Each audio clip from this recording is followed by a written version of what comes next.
세계 국가 채무 금리가 20년 만에 최고 수준으로 올라섰습니다. 여기에 연준이 올해 12월 FOMC 회의에 이어서 내년에도 한 차례 더 빅스텝을 밟을 경우에 국가 부도가 발생하는 이 국가들이 끊이지 않을 것이라는 분석도 나오고 있는데요. 특히 중간선거 이후에 하원에서 공화당이 다수당을 차지한 이후에 미국 역시 디폴트 우려에서 자유롭지 못하다는 분석도 나오고 있습니다. 그래서 오늘은 이 문제들에 대해 알아보겠습니다. 한국경제신문의 한상춘 논설위원 나와 있습니다. 안녕하십니까? 네. 안녕하십니까? 네, 오늘 미국 증시 아무래도 긴축 리스크와 또 경기 침체 공보가 시장을 위축시키지 않았습니까? 네. 오늘 그 미국 증시는 나스닥이 많이 떨어진 게 아무래도 테크렉시 문제. 이 방송을 통해서 빅테크 기업들이 그 독점력이 강해지면 생산자 물가를 소비자 물가에 전가시키기 때문에 국민이 고통이 되기 때문에 바이든 정부에서는 리나 카니 사실 반독점 규제 문제에 대해서 그동안 많이 말씀드렸는데요. 그 문제가 불거진 것이 빅테크를 비롯한 나스닥 주가가 많이 떨어진 요인이다 이렇게 보시됐고요. 또 한 가지는 오늘 유난히도 이은 캐스터랑 홍 앵커랑 이렇게 할 때 세계은행에서 부채 문제에도 이제 신흥국이 최고 수준이다. 그리고 루비니 교수도 이렇게 보면 부채 문제를 얘기하기 때문에 지금 페드 입장에서는 경제 지표가 좋기 때문에 피벗에 대해서 기대감이 낮아지면서 금리가 앞으로 좀 더 올라가지 않겠느냐 이런 시각에 부채 문제와 금리 문제가 되다 보니까 디폴트 문제가 돼서 투자 심리를 위축시켰다 이렇게 됐습니다. 아무래도 지금 그 12월까지 그 장세 모습에서 보는 파월 의장이 사실 지난주에 12월에 금리 인상 속도를 조절하는 피벗에 얘기했다 보니까 이것이 기대감대로 되느냐 안 되느냐 이 여부가 이제 주가 향방을 좌우한다 이렇게 이제 모습이 되는데요. 사실 파월 의장의 그 피벗을 명시적으로 언급한 이후에 내년 3월까지 시나리오를 보면 대체로 최고 금리가 한 5%로 잡혔거든요. 그러면 현재 그 기준금리가 4%지 않습니까? 그러면 1%포인트를 세 차례 나눠서 하는 방법을 한번 생각해 보면 12월에 0.5%를 가져가고 그다음에 1월 달에 0.25%. 요건 이제 한국 시간으로는 일부 연합뉴스라든가 이런 데는 2월로 나올 겁니다. 여기 미국 시간을 기준으로 하겠습니다. 그리고 3월 때는 0.25% 이렇게 시나리오 가거든요. 이건 크게 부담이 없겠다 하는 측면에서 사실 그 지난주까지 주가가 많이 올랐던 배경이다 이렇게 됐습니다. 근데 이번 주에 그 고용지표라든가 그다음에 기업 활동 지수라든가 어떻게 사실 알아봤습니다는 경제 지표가 호조했죠. 그렇죠. 사실은 그 경제 지표가 호조하면 경기 침체 우려가 약화되다 보니까 일부 사람들이 그 경기 침체가 되는 상태에서 증시가 폭락한다. 이런 시각에 비해서는 주가가 올라가야 되지 않습니까? 그대들의 시각으로 보면 주가가 올라가야 되지 않습니까? 근데 월가의 관심은 지금 피벗에 대한 기대가 최우선순위다 보니까 경제 지표가 이렇게 좋고 그다음에 경기 침체 우려가 불식되면 결과적으로 인플레를 잡기 위한 미국의 그 기준금리의 인상은 지속되지 않겠느냐. 이것이 가뜩이나 꽉 차 있는 피벗의 기대감을 약화시키니까 결과적으로 보면 주가를 떨어뜨린다 이렇게 보게 됐습니다.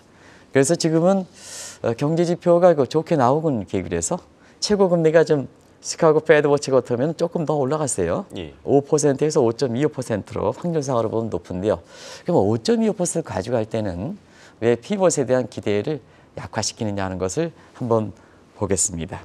그러면 자 지금 현행 금리가 4%인데 5.25%까지 올라가면 앞으로 세 차례 걸쳐서 어떻게 시나리오를 가져갈까? 자 12월 달은 0.5%다. 그러면 이제 1월 달에는 5%일 때는 0.25%를 가져가는데 여기 0.5%까지도 올라간다는 얘기입니다. 그리고 이제 3월 때는 0.25%. 요것 때문에 3대 지수가 긴축 우려 때문에 주가가 이렇게 떨어졌다 이렇게 됐습니다. 여기에 아무래도 우리가 이 방송을 통해서도 주가가 올라갈 때 차익 좀 실현해 주십사. 항상 강조해 드렸습니다. 너무 욕심을 내지 마십사. 뭐 산탈레라든가 이런 거 관계없이 일단 목표 수익률만 되면 이런 환경이 언제든지 연출되기 때문에 차익 실현을 해달라 하는데요. 미국의 월가에서도 지금 상태에서 차익 실현 매물 물량과 겹치다 보니까 3대 지수가 비교적 큰 폭으로 떨어졌다. 이렇게 보시면 되겠습니다. 네, 올해 방송을 진행하면서 자주 등장했던 키워드 생각을 해봤는데 아무래도 인플레이션과 금리 인상이 당연 투톱이 아닐까 생각이 듭니다. 네, 아무래도 이제 올해 세계 경제 10대 이때 뉴스 보면 지금 홍익거 말씀하신 대로 인플레를 잡기 위한 각국의 금리를 갤로핑으로 올린 게 탑뉴스가 되겠죠. 예. 지금 뭐 그만한 위치가 돼 있죠.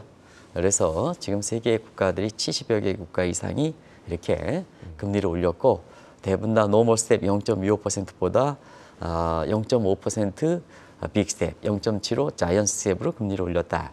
그만큼 단계 빨리 올렸다. 이것이 세계 탑뉴스다 이렇게 볼 때 있습니다. 그리고 이제 요거는 기준금리입니다. 예. 그럼 보이는 금리를 한번 보겠습니다. 일반 주체 입장에서는 중앙은행의 기준금리는 보이지 않는 금리입니다. 예. 이게 이제 인터넷 시스템에서 시장 금리에 영향을 주기 때문에 이렇게 경제 주체들의 경제 행위에 영향을 미치거든요. 그런 과정에서 가장 크게 영향을 미치는 것이 아무래도 주택담보대출 금리가 예, 아닌가 그렇죠. 생각합니다. 그래서 이 주택담보대출 금리는 우리나라에 가계부채가 많기 때문에 가계부채 대부분도 주택담보대출이기 때문에 우리가 시청자분이 피부적으로 와닿아서 이미 굉장히 공포스럽게 느낀다 이렇게 볼 때 있습니다. 세계는 어떠냐? 세계도 마찬가지다 이렇게 볼 때 있습니다. 세계 주택담보대출의 평균 금리는 올해 초 대비해서 2.5배 정도가 이렇게 되고요. 미국도 마찬가지로 올렸다. 예. 연초에 3%에서 지금 7%대 이렇게 되고 있다. 근데 이거는 민간 부채의 핵심을 차지하는 겁니다. 예. 근데 국가 채무 문제에 대해서 보겠습니다. 그러면 국가 채무의 금리는 안 올라갔냐? 이 생성 금리인데 국가 채무의 이 금리는 대체로 보면 만기 조달 금리가 한 10년 정도 되기 때문에 10년물 국채 금리로 얘기하면 된다 이렇게 됐습니다. 예. 그래서 세계 각국의 국가의 그 채무와 관련된 이렇게 10년물 평균 금리를 보면 한 연초 대비해서 3배 정도 올랐기 때문에 20년 만에 가장 높은 수준까지 올라가고 있습니다. 그러면 이제 한번 보겠습니다. 부채, 국가 채무에 대한 금리가 이렇게 높아가면 자연스럽게 디폴트 문제가 나오는 거죠. 예, 그렇죠. 그래서 루비니 교수가 부채의 크라이시스, 뎁 크라이시스 이런 문제가 나오는 거죠. 이것이 오늘 투자 심리에 굉장히 위축시켰다 이렇게 보실 수 있습니다. 방금 전에 국가 채무 금리가 20년 만에 최고 수준을 기록했다고 했는데 이러면은 이 빚의 복수, 부채의 복수가 본격적으로 시작되는 거 아닙니까? 네, 워낙 빚의 규모가 컸거든요. 그리고 기간도 장기간 동안 저금리채가 되지 않습니까? 예, 그렇죠. 그래서 세계 경제 보면 작년 5월부터 인플레가 불거졌습니다는 이것이 금리를 올라갔던 시점이 올해 그 3월이니까 그 이전까지 20년 동안 저물가 그 금리를 올릴 필요가 없었죠. 예. 물가가 안정돼 있으니까 그렇죠. 금리를 아주 그 제로 수준 유럽이라든가 일본은 마이너스 되다 보니까 돈 무서운지 모르고 썼죠. 빌리자. 재테크에서 보면 빌리지 못한 사람이 병신 취급받는 이런 쪽의 모습이 됐었죠. 그게 바로 저런 DDS 환상이다 이렇게 볼 때 있습니다. 부채가 무서운지 모르고 금리가 낮다 보니까 이 부채가 부채답게 보이지 않는다는 얘기입니다. 예. 이 디프레션 신드롬에 걸려 있는 부채 경감 신드롬에 걸려 있어서 빚을 그냥 많이 조달했죠. 예, 그렇죠. 그래서 세계 부채 같은 경우는 빚이 많다 보니까 워낙 많다 보니까 이게 금리가 올리기 전서부터도 2015년서부터 루이스 교 같은 이런 사람이 빚의 복수 얘기를 좀 많이 했던 겁니다. 예. 그래서 그동안 IMF라든가 루이스라든가 이런 측면에서 사실 그 빚 할 때 이 부분에 대해서 이 연착륙을 시키지 않으면 세계 경제 복합 불황이 온다. 이런 쪽의 얘기는 5년 전서부터 많이 얘기했던 사항이다 이렇게 됐습니다. 그리고 이 문제에 관련돼서는 금리를 빨리 올리면 디폴트 위험에 빠질 것이다 이렇게 예. 보시면 되겠는데요. 지금 세계 부채를 한번 보겠습니다. 어느 정도 상황이냐? 국가 채무는 GDP 대 250%입니다. 이게 위험수위에 처했고요. 이 국가 채무다 보니까 국가의 디폴트가 되니까 저소득 국가에선 절반 이상이 지금 부도임에 몰려 있다 이렇게 됐습니다. 그러면 이제 국가 채무에 의해서 민간도 부채가 많지 않습니까? 그렇죠. 그러니까 민간도 부채가 많기 때문에 민간까지 포함해서 오늘 루비니 교수가 세계 부채, 국가 채무, 공공 채무, 민간 채무를 합할 때는 어떻게 되냐? 아까 이은 캐스터께서 전해주셨습니다는 GDP 대비해서 400%가 넘습니다. 400%가 넘습니다. 루비니 교수가 이렇게 얘기했죠? 예. 오늘 이게 400%가 넘습니다. 그런 상태에서 사실 그 지금 금리가 올라가고 금리가 내년까지 지속된다 이렇게 본다면 곧바로 디폴트 문제가 되는 거죠. 저 많은 상황에서 예. 부채 원리금 상환 부담이 급속히 상환 능력이 떨어지는 상태에서 그런 쪽에 얘기가 나온다 이렇게 보겠습니다. 네, 그럼 주요 국가별로도 한번 체크해 보겠습니다. 특히 미국도 국가 채무가 워낙 많아서 중간선거 이후에 2011년 악몽이 재현되는 게 아니냐 이런 우려도 나오고 있지 않습니까? 네, 오늘 루비니 교수가 미국의 디폴트 문제에 대해서 얘기했는데요. 예. 사실은 2011년 악몽과 관련돼서 이 방송을 통해서도 한번 9월 달 정도에도 좀 말씀을 드렸습니다. 2011년 상황에 시청자 여러분 한번 이렇게 하면 그때 연방부채 한도가 꽉 차서 셧다운 문제가 됐거든요. 예. 그래서 경직성 경비가 되는 이게 기관이라든가 이런 쪽에 공무원들은 아주 필수적인 공무원을 제외하고는 뭐 더 이상 지출하지 못하다 보니까 휴가 가시오 했던 사건을 아마 시청자 여러분이 기억하실 거로 이렇게 봅니다. 그래서 그때 당시에 연방부채 한도가 꽉 차고 이것이 연방부채 한도가 상향을 조정하지 못하다 보니까 디폴트 우려가 되면서 미국의 신용등급이 2차 세계대전 이후로 트리플 A에서 WB 이쪽으로 한 등급 강등됐던 사실이 미국의 불명예이다 이렇게 보여졌습니다. 이게 이제 S&P가 미국의 양대 평가사인 S&P가 이걸 조정해서 유럽의 뭐 피치사가 조정했다면 되는데 사실은 미국의 양대 평가기관에서 자위의 신용평가기관에서 이것을 등급을 한 등급 조정했기 때문에 세계적으로 충격이 컸던 겁니다.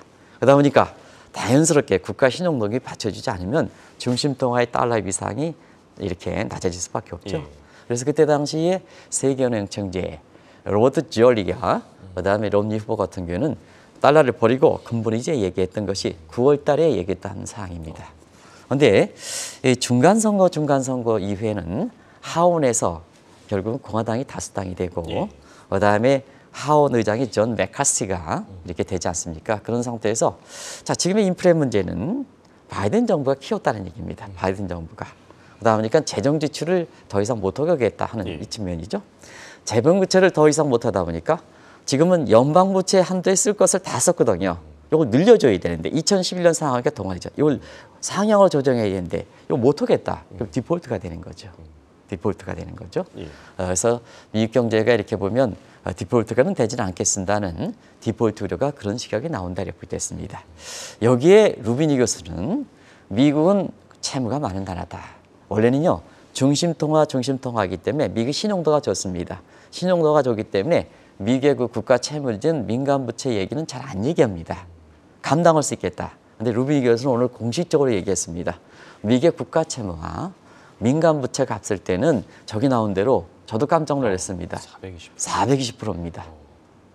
그러다 보니까 뭐냐 페드가 경제지표의 호조를 바탕으로 해서 자 내년에 금리 인사 속도를 조절하지 않고 빅7으로 계속해서 금리를 올려갈 때에는 디폴트 문제가 바로 월가의 투자 심리 위축으로 나왔다 이렇게 됐습니다.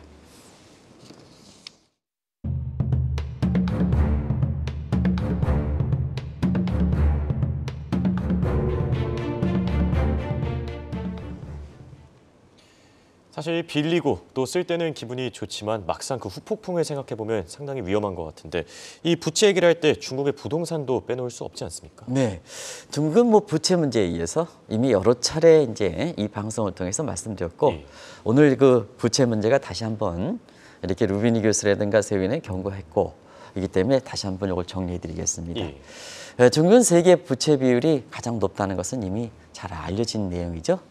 그런 측면에서 중국은 국가 채무보다도 민간 부채가 문제가 되는 이런 상황이다 이렇게 됐습니다. 그러다 보니까 민간 부채는 부동산 담보대출과 관련돼 있기 때문에 결국 부동산의 위기 문제로 이게 되는 거죠. 그런 상태에서 중국은 부채의 구성이 민간 쪽이기 때문에 결과적으로 보면 중국에서 역시 우리와 마찬가지로 주택담보대출 접대가 많은 상태에서는 결과적으로 보면 디폴트 우려가 작년 1년 전서부터 헝다그룹을 계기로 해서 계속해서 이 문제가 터지는 배경이다 이렇게 됐습니다. 이 과정은 지금 1년 정도 이렇게 되고 마질콘 문제가 시진핑 정부의 강압적으로 이렇게 해결되다 보니까 시장 자율적으로 해결돼야 위기 문제가 마진콜 해결되면 이게 불식이 되는데요. 이 정부가 시장에 관계없이 마진콜을 해결하다 보니까 위기 문제는 계속해서 누적적으로 나온다. 그리고 계속해서 풍선이 촥 누르면 이쪽에 눌리면 어쩌냐 다쪽으로 터지죠. 풍선 효과가 나오는 거다 이렇게 됐습니다. 그런 과정에서 지금 상태에서는 부동산 문제가 지금 뭐냐 사실상 여기와 관련돼 있는 사람들의 부도 문제가 속출하는 것과 함께 중국도 부동산 담보대출을 많다 보니까 지방은행이 디폴트 문제, 뱅크런 문제가 시달리는 거고 그리고 지방에 이렇게 지방의 은행들이 이렇게 디폴트 문제가 되다 보니까 결과적으로 보면 기업도 자금 조달하지 못하는 상태에서 실물 경제에 영향을 주는 거다. 제조업 경제에 영향을 주는 거다. 이렇게 보겠습니다. 그런 것이 이제 지금의 중국 문제인데요. 중국 경기 한번 보겠습니다. 중국은 GDP 기여도에 부동산의 기여도가 한 30%를 차지하거든요. 그러니까 부동산 문제가 부채 문제가 해결되지 못한 상태에서 이것을 조속하게 해결되지 못할 때는 어떠냐 결국 GDP 구성 항목의 30%를 차지하다 보니까 중국이 부동산 문제가 해결되지 않으면 경기는 없다 이런 쪽의 얘기다 이렇게 이제 보시면 되겠습니다. 그래서 내년에도 이코노미스트라든가 이런 데 이렇게 보면 실제 발생 여부와 관계없이 중국과의 분림 위기 문제가 계속해서 내년도에도 세계 경제의 발목을 잡을 것이다 하는 이런 문제가 나오는 것도 역시 중국의 부채 문제다 이렇게 보겠습니다. 중국 쪽 상황도 지금 불투명한 것 같은데 사실 일본도 진퇴양난의 위기에 처하지 않았습니까? 네. 지금 부의 저축을 동원해야 된다는 시각이 나오고 있는데 어떤 의미입니까? 네, 사실은 일본이 부채 문제 관련해서 가장 이러지도 못하고 저러지도 못하고 진퇴양난이다 이렇게 보겠습니다. 많은 분이 이런 얘기를 좀 많이 얘기합니다. 미국과 일본은 전통적으로 보면 통화 정책은 같은 길을 걸어왔는데요. 왔다 이렇게 하고 최근에 보면 바이든 정부의 가장 이렇게 협조적인 국가가 사실 일본이지 않습니까? 중국의 이렇게 갈등 문제에 대해서 그런데도 불구하고 사실은 일본은 국가 부채가 많은 나라입니다. 왜 그러냐면 일본은 뭐냐면 국민들은 저축성이 높습니다. 일본 국민의 저축 성향은 이 총저축이 아닙니다. 민간의 순저축률, 민간 차이를 보겠습니다. 우리가 민간의 저축률은 기업의 저축분이 포함하면 우리도 20%가 넘습니다. 그런데요, 기업의 저축분을 빼서 순수 개인들의 저축률은 2%뿐이 안 됩니다. 세계에서 가장 낮습니다. 가장 그게 가격차가 많은 거거든요. 근데 일본은 사실 선진국이 되면 보통 잘 쓴다, 소비 국가다 이렇게 얘기하고 그다음에 그보다 경제 발전 단계가 낮은 국가는 허리띠 졸라매자, 저축이 미덕이다. 아직도 저축상을 우리가 주지 않습니까? 근데 우리 민간 저축률은 2%뿐이 안 되거든요. 근데 일본은 아직까지도 우리 입장에서는 국제적으로는 선진국인데도 불구하고 일본 국민들의 저축률은 지금 6%입니다. 6%입니다. 우리보다 3배 정도 높습니다. 그래서 일본은 국가 부채가 대부분 다 공공부채, 국가 채무다 이렇게 됐습니다. 이게 270% 된다는 얘기입니다. 그런 과정에서 일본은행이 연준의 기준금리 인상으로 이렇게 해서 일본도 여기에 금리 차를 주기 위해서 이 중앙은행이 일본은행이 금리를 올리면 바로 이자에 대한 원리금 부담이 증가하면서 디폴트 상황에 빠진다 이렇게 됐습니다. 지금 일본의 그렇다 같은 경우는 지금 일본이 마이너스 금리고 엔화가 이렇게 약세되는 상태에서 최근에 이렇게 달러 약세에 따라서 엔달러 환율이 조금 올라오긴 했습니다는 여기서 이제 엔화가 강세가 되긴 했습니다는 사실은 지금 130원, 136원도 굉장히 부담스러운 사이거든요. 그래서 자금이 이탈되면 일본 경기가 침체되는 건 눈앞에 이렇게 보는데요. 자, 왜 그렇다든 이건 모르겠습니까? 아베노믹스를 추진하는 것도 일본 경제 부양이거든요. 근데 이 자금이 엔켈 자금이 밖으로 빠지는 과정에서 사실 일본 경제가 3분기에는 다른 국가들은 전부 역성장에서 탈피했는데도 불구하고 일본은 경제 성장률이 아주 안 좋았거든요. 이게 왜 모르겠습니까? 또 경기 부양을 하겠다는 목적도 똑같은데요. 그럼에도 불구하고 지금 상태에서 금리를 마이너스 금리에 오랫동안 정체되어 있는 것은 바로 지금의 일본의 국가 채무가 GDP 대비해서 270%를 차지하기 때문에 올리면 디폴트에 빠진다 이렇게 보겠습니다. 그런 측면에서 일본이 최근에 보면 이런 상황을 극복하기 위해서 결국 경기 부양을 해야 되는데요. 아베노믹스는 이제 더 이상 안 되는 거죠. 그다음에 사실상 국채를 발행할 때에는 가뜩이나 국가 채무가 많은 상태에서는 국채를 발행하면 국가 채무가 증가하지 않습니까? 그리고 금리를 더 증가시키지 않습니까? 왜냐하면 발행 물량이 증가되니까 국제 시장에서 서프라이 증가해 그러면 가격 떨어져 금리 반비례 올라가. 그러면 기존의 부채에 대해서 대부분 다 이자가 더 높아져. 그러다 보니까 디폴트에 빠져. 이런 진퇴양난의 수단에 되는 상태거든요. 그런 과정에서 지금 상태에서는 일본이 그 경기 부양을 위해서는 종전과 다른 획기적 방안, 제3의 방안이 나와야 된다.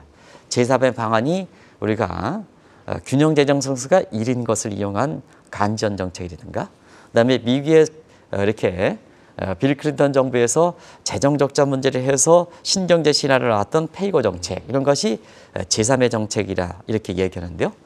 그런 정책도 있겠습니다는 지금 상태에서는 오히려 뭐냐, 민간의 좀 저축률을 좀 낮춰야 되지 않느냐.